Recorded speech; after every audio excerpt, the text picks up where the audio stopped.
Okay, welcome to this week's All in the Mishpacha. This week's Mishpacha magazine is graced by Dayan Chanoch Ehrentrail. Apparently he passed away. Must have been a Dayan, I think, in England or Europe somewhere. I didn't read the article, so I really don't know anything about it. As I said, a lot of Mishpacha, for me, it's not relatable. It's hard to read. But there are certain articles which were interesting, and it happened to be a number of articles which were interesting this week. The number one thing which piqued my interest this week was a question and answer segment. They don't have this every week. Ask Rabbi Greenwald. Rabbi Greenwald happens to be the dean of Maor Beis Yaakov. He is the Maor Beis Yaakov Teacher Seminary in Jerusalem. I think it's a seminary for American girls. This is the question they asked him. Our daughter recently got married to a wonderful young man and has since moved to Eretz Yisrael. We committed to offering full support for 5 years, which isn't easy for us at all. While my husband runs a successful business, this is the wife talking, after paying the bills and sending our daughter the monthly check, there is little left for us to put away. My daughter sounds extremely happy, as does my son-in-law. They're constantly talking about their most recent trip to Netanya, at which restaurant they ate out, or which mall they visited on Motzei Shabbos. While we're thrilled that their life is running smoothly, these conversations always leave us feeling deeply disturbed. Is this where all our hard-earned money is going? Why aren't we hearing from our son-in-law about his latest siyum or most recent chabura? We have no problem with our children enjoying life, but they're living in Eretz Yisrael for a purpose, as is our sacrifice to support them. Is there any way we can communicate this to them without hurting their feelings? So the question was, parents know they're doing the wrong thing with our money. They're taking advantage of us, which ostensibly any observer would say. They're taking advantage of them. When parents give children money to stay in kollel and learn, the point is that they're using it primarily to grow in Torah and to grow in learning. Now, there's nothing wrong with going on trips and going out to eat on Shana Rishon. It sounds from the mother's description that they're doing it a little excessively, a little too many trips. It's one thing to do it on your own cheshbon, on your own money. To do it on someone else's money is something else. Taking advantage of someone's money. Now, I don't know exactly how much money they decided to give them. It sounds like they gave them whatever they need. So they're spending a lot of money, and that's why they're upset. They're not able to save money for themselves. So the parents assume what they're doing is wrong. They're just questioning whether there's a way to communicate it to them without hurting their feelings. Interestingly enough, this rabbi, he even questions whether they're right about this, the parents, for even questioning that their children are taking this money and using it to live it up in Eretz Yisrael. Every generation, he writes, of our Gullus has had different challenges. There are those who complain about our generation. What's the problem with our generation? The materialism, number one, the internet, number two, and the entire industry of entertainment and distraction. Entertainment, avi avosa tuma, it's the worst thing. Indeed, the challenges are enormous. It is true that accessibility to all the vices of the Yetzer Hara make it difficult to live connected to Ruchnius. The permissiveness of the society that surrounds us creates an atmosphere that makes the Nisyonos seemingly insurmountable for our children, often for ourselves. So he says it's very difficult to live in this generation. Then he concludes, really, he disagrees with the parents. He feels that these things are necessary for children in our generation. It's not excessive what they're doing. Maybe it is a little excessive, but it's needed. Now, he's responding to the parents' concern. The parents themselves feel it's excessive. So their question was, how do we deal with it? How do we communicate to them? So he suggests if you want to communicate to them, you want to scale down, you don't want to help them as much, either get a third person involved, a rabbi, a mentor, or talk to your daughter directly behind the back of your son-in-law. Obviously, she's going to communicate it to her husband, and then he's going to feel they talked about him behind his back. But I don't agree with any of those things. I personally, if it was me, I was a parent.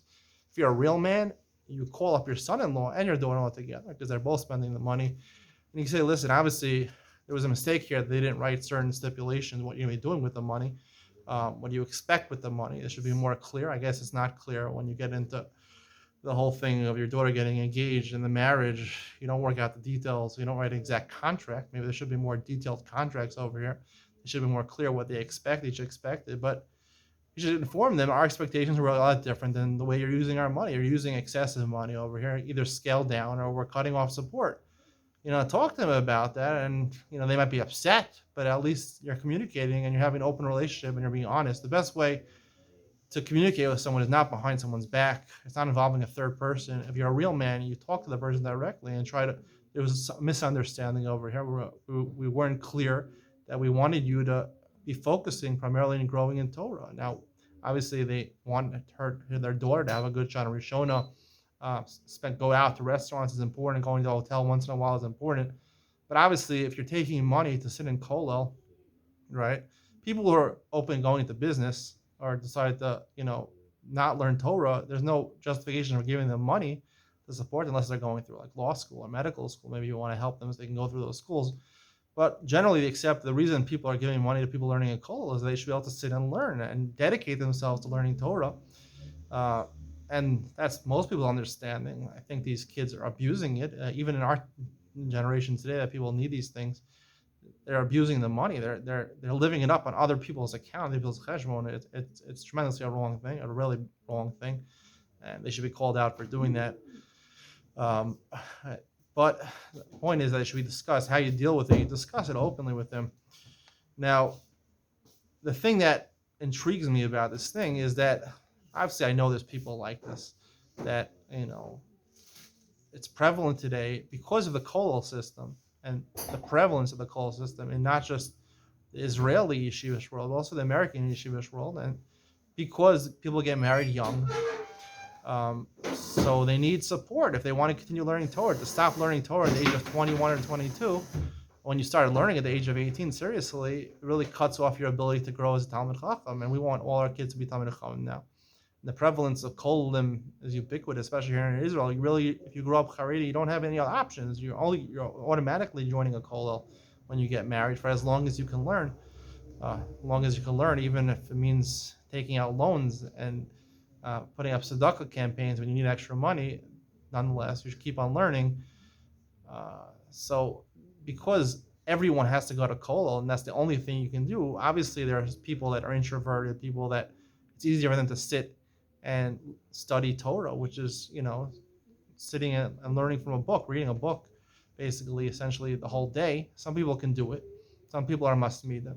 You have to not only be able to do it from the point of being able to sit for so long, but also you have to have the enjoyment and the desire to grow, which is not often found. There's not that many guys in yeshiva, a small percentage really fit into that category where they really want to be Gedolei Torah, they really want to be Talmid Chacham, they really want to be the next leaders of the generation rabbinically. So very few of these people, a small percentage, is actually going to do that. And those are the people, if you're going to give money, I don't feel it's the right thing to take money. It's not a good thing to take money from your parents, even if it's going to help you learn, because number one, you're indebted to them, and number two, I really believe everyone should make it on their own, because like the Ramchal says, he says in Derech Hashem that you got to earn your Olam Haba. That's why Hashem didn't just give us Olam Haba, because something that you earn is something that you keep, and something that's that's yourself, and it's a higher level. Otherwise, it's like getting bread as a pauper. You turn your back away.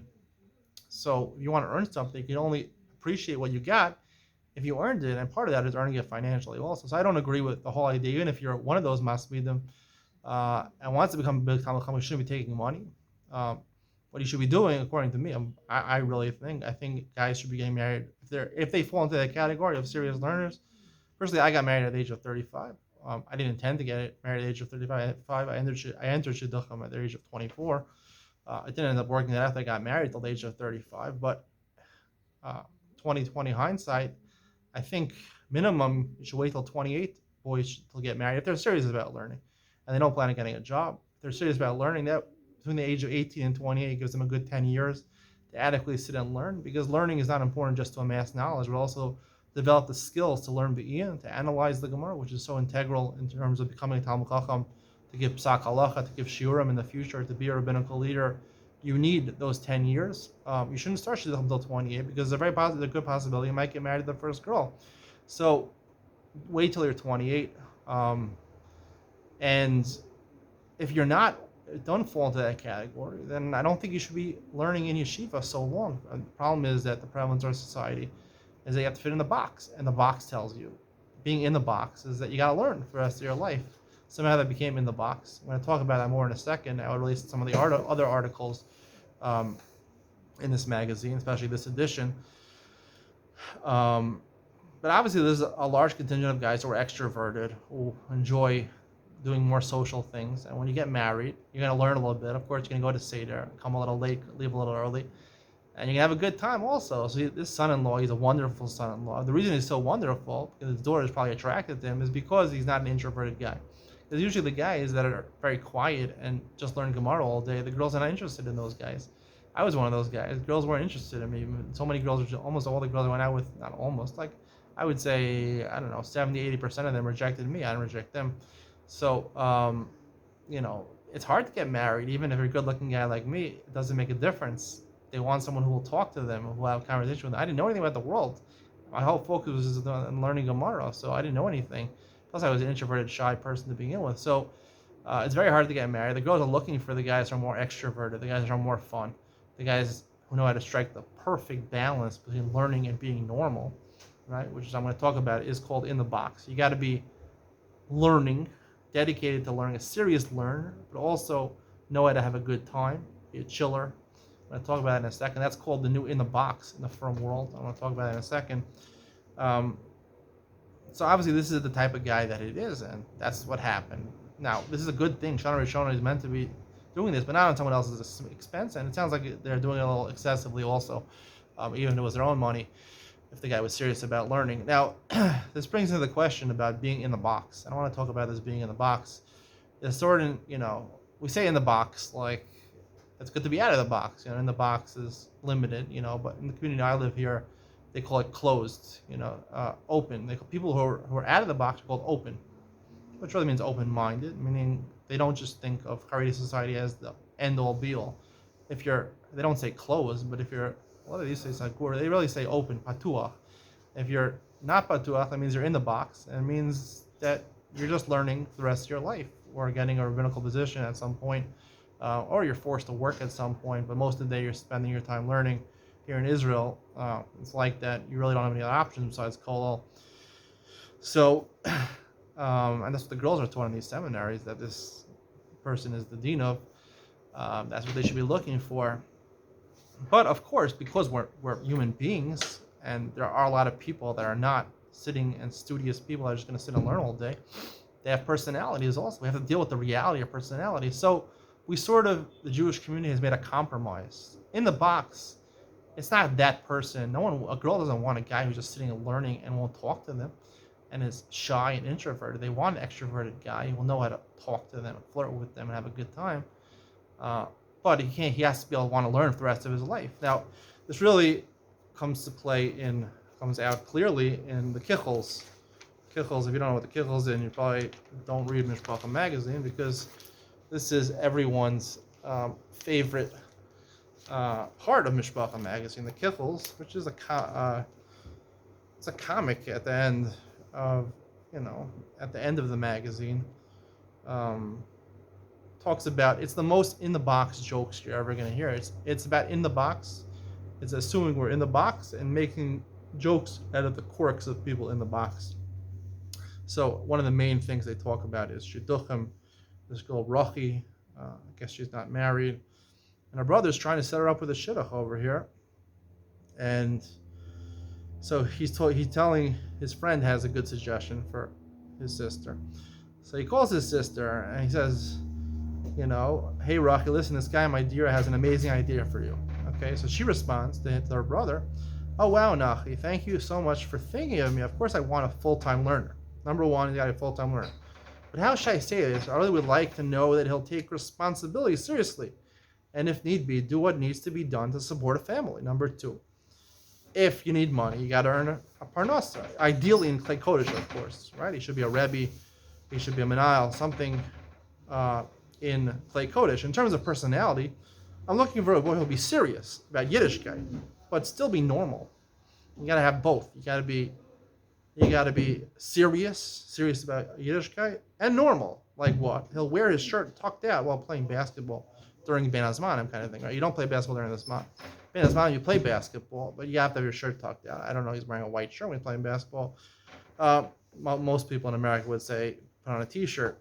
maybe shorts. But the point of the article of the comic is that the brother and his friend don't even know the guy they're setting up his first name. So, but he crossed up all the boxes, right? Checked off all the boxes. He did all these things. Number one, he's planning on learning full time. Number two, he takes responsibility seriously. He'll earn a living if he needs, so he knows when to step away from yeshiva, which most people don't. And number three, he's normal. Now, and also on the opposite page, there's an advertisement over here. It's called Machana Lamala, Camp Lamala. For some reason, I've been following these advertisements. They've been running, I think it's a newer camp, maybe it's second year or something like that. When it first came out, the advertisement for the camp, they emphasized a lot about the learning. They had a list of the Rebbeim over there and where the Rebbeim were from and their seasoned positions. And they were telling you, we're going to have fun, we're going to have learning also. Ruchnius, plus being a little chiller, chill out a little bit, and they have pictures of both, the learning, and they have pictures of the basketball over here. And it was actually more focused on the learning when it first came out, and then also having a good time. Now it's become action plus connection plus fun, friendship, learning, and life. So learning has become number 5 over here out of 6 things. It's the unique Lamala combination, a true Torah spirit, and an incredible program. They don't talk about the rabbis here. The rabbis are mentioned. It just says the director, the head counselor, and the very bottom over here in the corner, barely mentioning them. Last year, they were the main focus of the advertisement. So it seems that the world is shifting. The in the box world is shifting from, okay, you have to be a serious learner, but you have to be normal and have a fun personality, which I'll be honest with you, is impossible, because if you're a serious learner, a real serious learner like I was, you are going to be completely impervious to the world, and you're not going to know anything about the world, and you're going to have no personality. And all the Gedolim had no personalities. That's just the way they were. They had no personality. They were serious in learning. And in one sense, I'm against it. The other sense, I'm like, you got to make a decision in life, thinking in the box, out of the box. If you're going to be serious, go all the way and be serious. And like the Gedolim say, entertainment is forbidden. There's no reason to have singing except at a kumzitz or Hasidic songs is the only thing here in Israel that's okay. Mordechai Shapiro is forbidden in most yeshivas, but definitely Mordechai Shapiro, even Benny Friedman is forbidden.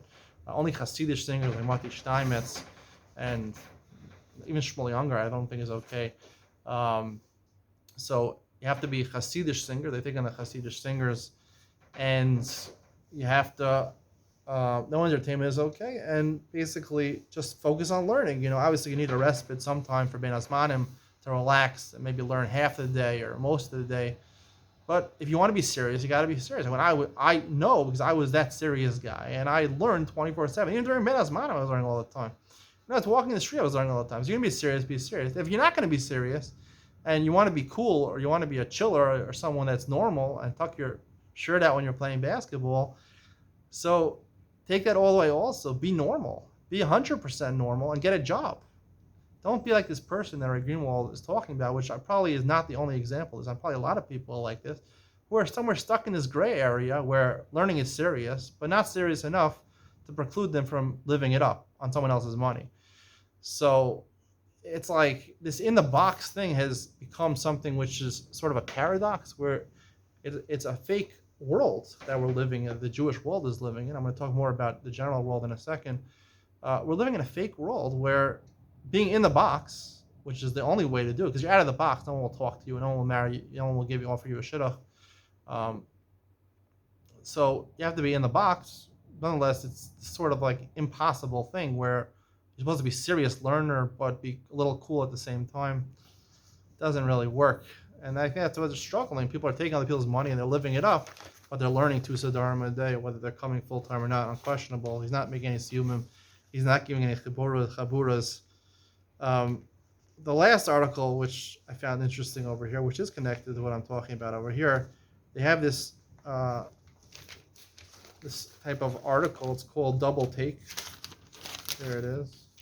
Not black and white. This is what it's taking. These are fictional stories that are looked at from the perspective of 2 different people. There's a quandary, there's a problem, and people with opposite perspectives tell you why they did a certain decision or why they're upset that another person did that decision to them from their perspective. That's called double take. Double take, black and white. Double take over here. So this article is a fake story. It's about a shul in a yeshivish community. A lot of the people are daven. It's actually, the community happens to be a mixed community. I don't know how many communities are exactly like that. Somewhere in America, where a lot of the people davening in this shul are yeshivish. They learn in kollel, or they're very serious. They take davening very seriously, even though there's no official rules outside, like some shuls have. No talking. There's no talking policy. No one talks in the shul. They're taking very seriously. They have a nice rabbi who they all enjoy and who they all respect. And there's a lot of decorum in the shul, and they don't daven so long. They don't daven so slow, which becomes the talk of the town because new people move in. A younger crowd moves in. These are, I guess, are older people, or young kollel guys, and these younger people move in, and they come for Friday night because it's close to their shul. It's convenient. It's not too fast, not too slow. They have nice singing, so they enjoy it. They come. At first, they trickle in 1 week, 2 weeks, and they start talking quietly amongst themselves. Eventually, after a couple of months, they take over most of the Friday night minyan. A lot of the regulars leave because the talking is too much. The rabbi had to get up and silence them once, so it didn't really help. So the gabbai, he's the one who took action over. He goes to the rabbi, and he gets the rabbi to write a set of rules to prevent this from happening. That if the people want to come and daven here in this shul, they have to follow certain rules. Number one, you can't talk.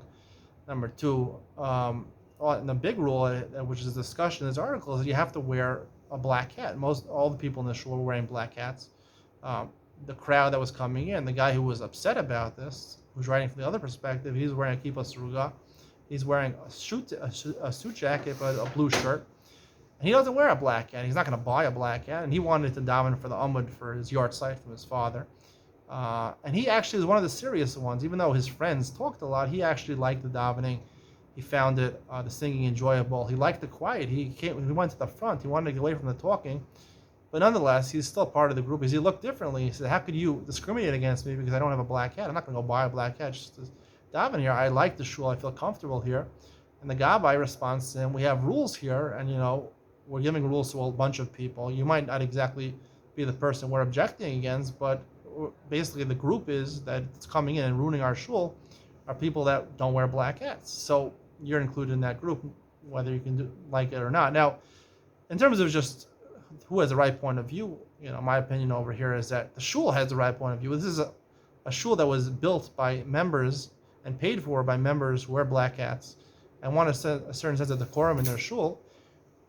A shul is not it's private property. You can be fined for trespassing. They don't have a right to just come and daven in your shul. If they're going to ruin your shul, you can kick them out. Just like if someone walks in their house, you can kick them out. If we build a shul, 10 people build a shul, and we own the shul, you can't just come and daven. The rabbi seems to assume, no, we wouldn't want people not to daven in our shul. Of course, they have every right to do this. And I agree, making a rule like that. The crowd didn't wear black hats, so they're going to effectively get these people not to come. Unfortunately, this person falls into that category, doesn't wear a black hat, so it's not his fault. But the point is, I want to talk about, this article is about the wearing of a black hat, and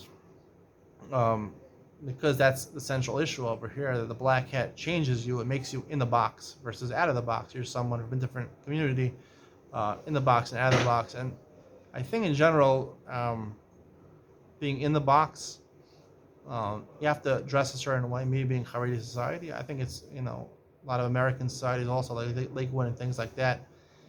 You have to dress a certain way. You got to wear a black hat. You got to wear a white shirt.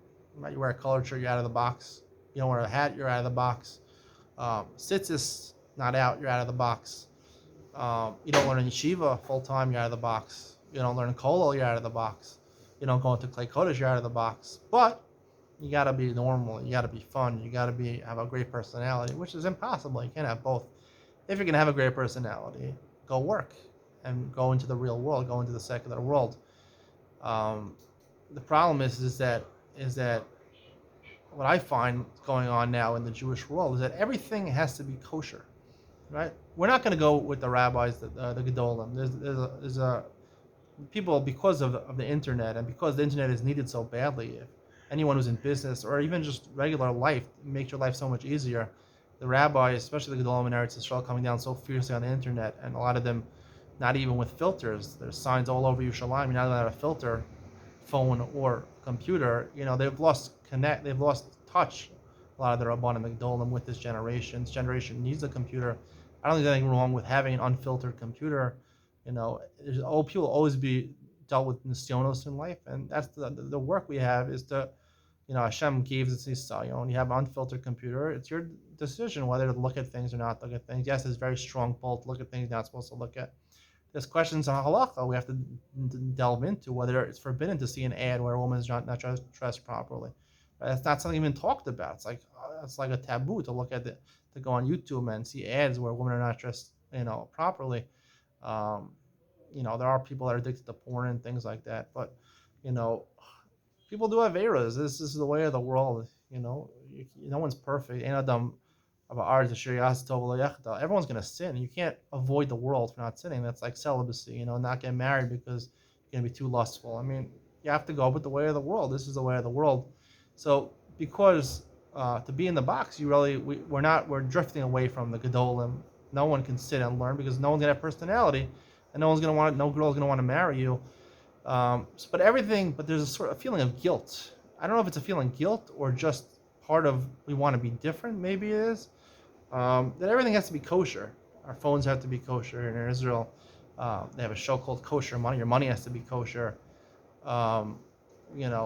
Everything in life has to be kosher. In Judaism, all I'm aware about, and to be kosher, you gotta wear a black hat. You gotta wear tzitzis out, wear a white shirt. That's kosher. Why are these things called kosher? Why does that make you in the box? And why are we so preoccupied with these things that are not halacha?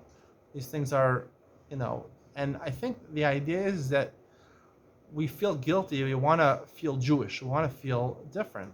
And this is a very deep concept over here, but I'm going to tell you my perspective over here. Anti-Semitism, which is, a hot button issue right now because there's a lot of, with Kyrie Irving and Kanye West making, Kyrie Irving not exactly, but Kanye West definitely making anti-Semitic remarks. On the public spectrum, there's a lot of anti-Semitism, and people are fighting it against it very strongly. And I think the root of anti-Semitism, I'll tell you, this is why I think is the word Semitism. What does it mean? It comes from shame. Semite is from Shem. Who was Shem? Shem was a son of Noah, one of the three sons of Noah. That Klal Yisrael, Bnei Yisrael eventually came from Shem. Avram came from Shem. Now, what was unique about Shem? Shem actually had the first yeshiva, yeshiva Shem Ve'ever, the first yeshiva. And I have to be brief over here, but yeshiva Shem Ve'ever, so that was the first yeshiva that ever existed. There was no yeshiva before Shem Ve'ever. In modern day history, there was really no yeshiva until Reb Chaim Volozhiner made yeshiva. He asked the Gra, who was his Rebbe, should I make a yeshiva, the modern day yeshiva? And the Gra originally said no. And then he recanted and later said yes. But I think the truth is that yeshiva is not a good thing. We always hear in the Musar Shmuzin that they talk about that we're different than Malachim, that human beings are better than Malachim. Malachim are Omdim, they stay in the same place. The Ne'adim are people that walk. We're walking. You always have to walk. And walking literally means walking Gesher Tzar Ma'od, walking the tightrope of life, which involves making decisions and people constantly moving and walking. Yeshiva means to sit down. It's worse than Amidah, just sitting down and staying in a place. I'm not saying it's bad to sit and learn a part of your day or a certain part of your life, but after you get married, you have to grow up and you have to enter the world and you have to make the choice. It's either yes or no. Either you want to be the introverted person and sit there and study Talmud all day, or you want to be the person that's going to be normal. And when you're normal, you should be in the secular world. You should be normal like the secular world. The Jews were always blessed with a good mind, right? The Torah is what separates us from everyone else. The Torah and mitzvot. Zeh kol adam, the Torah and mitzvot. And that's the intellect of Torah. That's what makes a person Jewish. He believes in Torah and mitzvot. That's all in your mind. When it comes to your personality, it comes to your body, the way you dress, the way you act, it should be like the way a non-Jewish person acts. The only difference between a Jew and a non-Jew is that a Jew has the Torah and he's governed by the Torah. And when it comes to the realm of the 613 mitzvahs and learning Torah, we follow those, but we do it in the least conspicuous way possible. We don't want to, like Yaakov Avinu said to his son, Lama Tisro, you shouldn't make yourself conspicuous and make other people, when people see people that are different than them, We see this even in the Jewish community. People, the different Hasidus, or they are Sephardim and Ashkenazim, Litvish and Modern Orthodox, Dati Leumi. Anyone that's different than you automatically have, if not a hatred, you have a dislike for those person because people are different, and that's what causes anti-Semitism. The more we become more Jewish and in the box, and making sure to do all these chumras, wearing a black hat, wearing white shirts, and wearing our tzitzis out, things like that, which you don't have to do. And I've talked about why you don't have to wear your tzitzis out. Recently, so cheles, we don't have cheles nowadays. Not osam, not the tzitzis.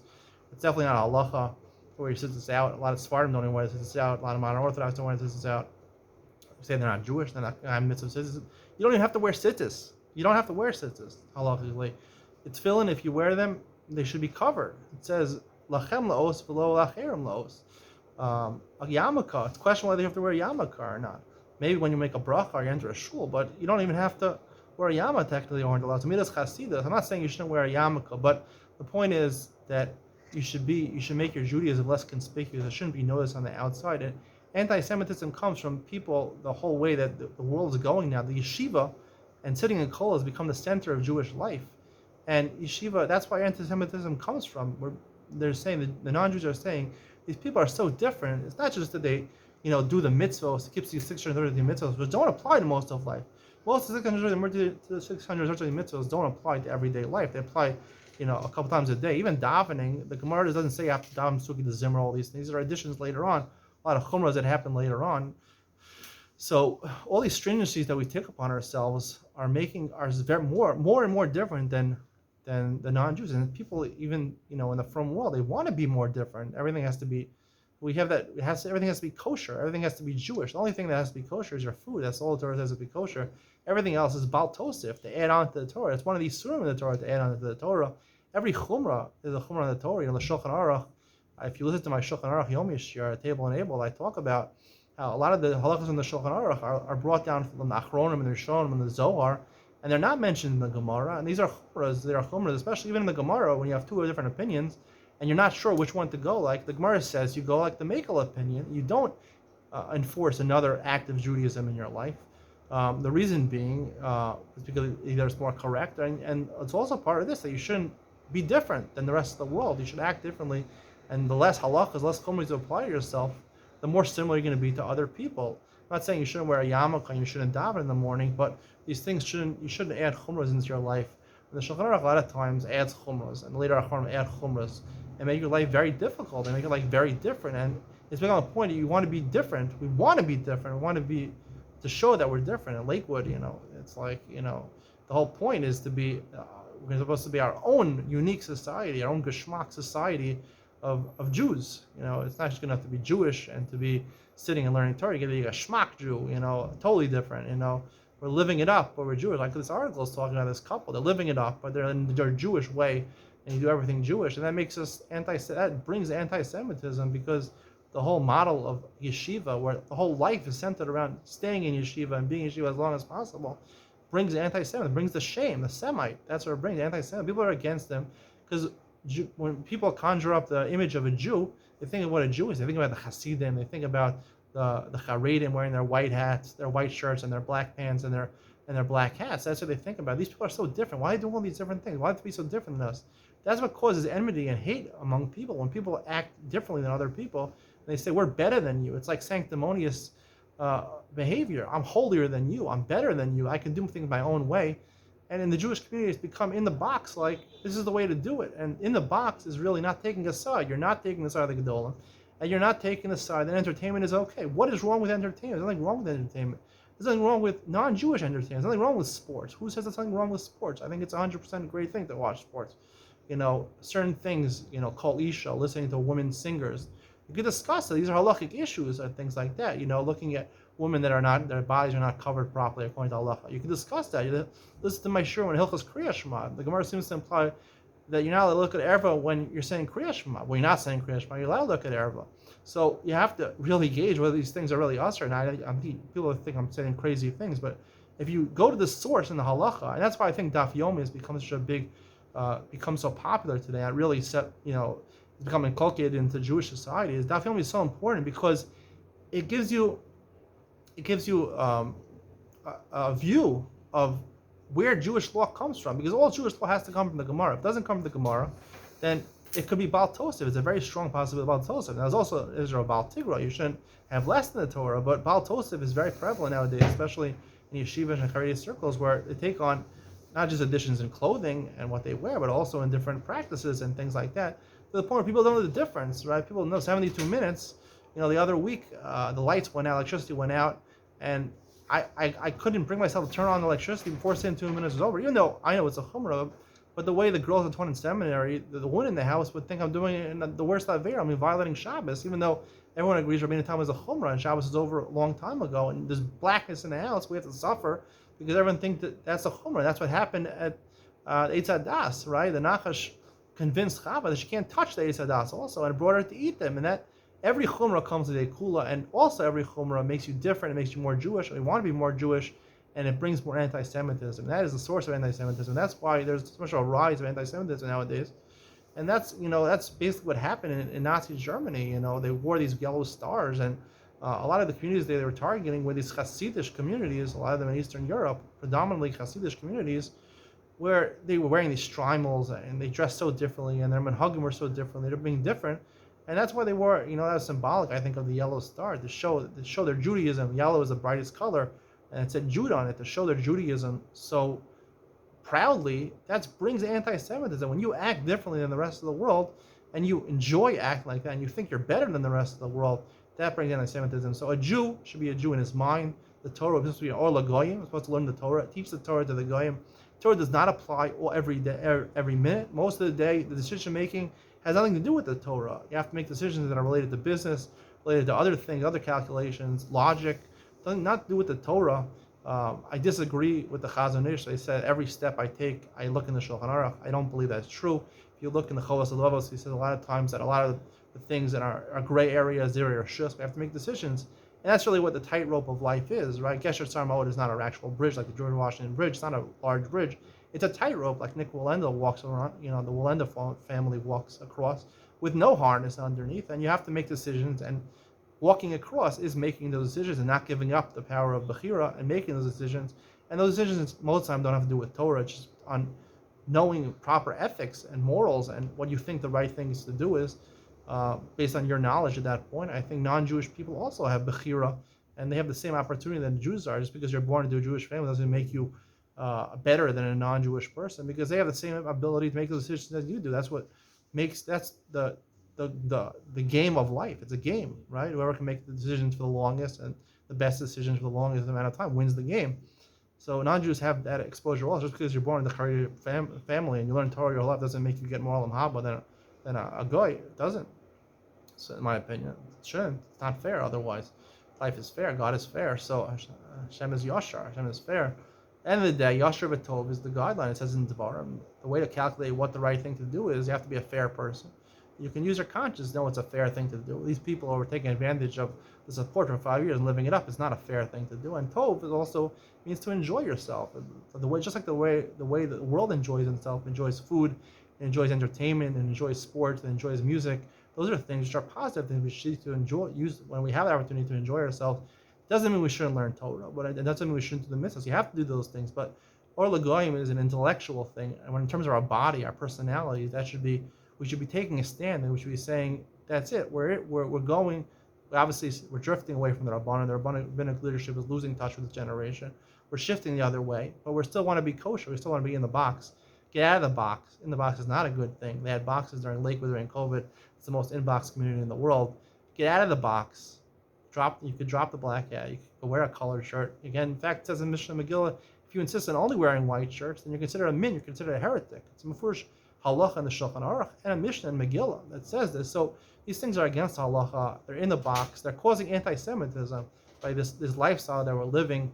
No, it's not a sustainable lifestyle. This cold lifestyle. It brings people to poverty and debt, and it ruins people's personalities. A lot of people have talents they don't get to express. I think we have to stop it now. We have to make a strong decision. Pick one way or the other. We're not picking the way of like the Gedolim, and only the Gedolim are fit to sit and learn like that. And personally, I don't think that choice is the right choice. I was on that track, and I got into the other track, the other extreme, not the other extreme, the other choice. There's only two choices, black and white. Either you choose to be a completely studious person and just to sit and learn, without living it up, or you can't just live it up partially and justify it by saying this is kosher money, this is kosher entertainment, this is Yidflix or whatever they have, these kosher programs, or this filter on the internet, or this kosher. You can't make these things kosher. No kosher phones. Just adopt practices of the non-Jews in terms of the secular things. Doesn't mean you shouldn't follow the laws of the Torah. You shouldn't go and eat pork. You shouldn't eat basar b'chalav. However, when it's not related to the Torah, you should act and dress like the non-Jews. That will diminish and decrease anti-Semitism in the world. I strongly believe that. And this is really what Mishpacha magazine is really in the forefront, because, Mishpacha magazine, in my community over here, a lot of people get it and a lot of people don't get it. And some people that don't get it would swear that you're not supposed to read Mishpacha magazine, and you're like a goy if you read Mishpacha magazine.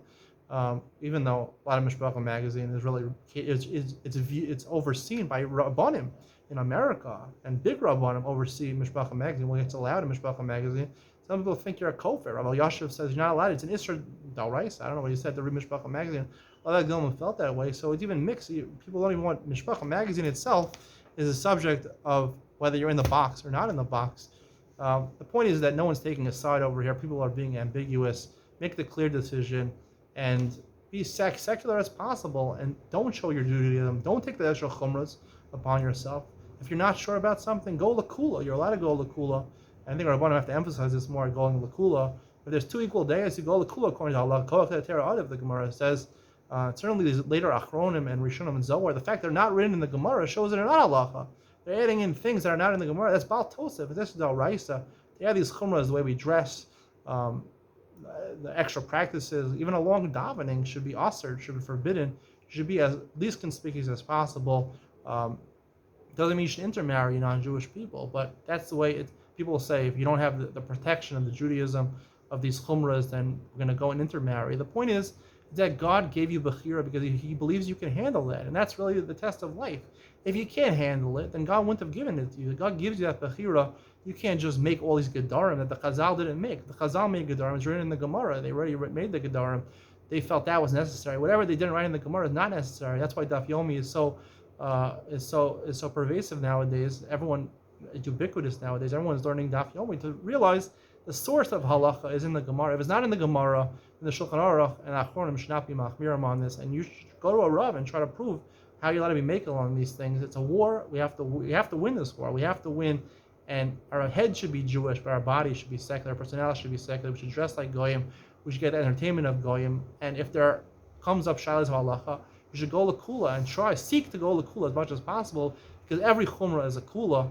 And really, if you're machmir and halacha, you're bringing anti-Semitism not only upon yourself, but upon the entire world Jewry. And it's a very dangerous thing when public figures are saying anti-Semitic things like this in public and provoking the public in this, because a lot of people hate the Jews for this reason, because it conjures up in their mind this image of the frum Jew, of the Haredi Jew, the Hasidic Jew, who's so different, who wants to be different. Why he's better than us, he's holier than us. It brings hate, it brings anti-Semitism. That is what anti-Semitism is.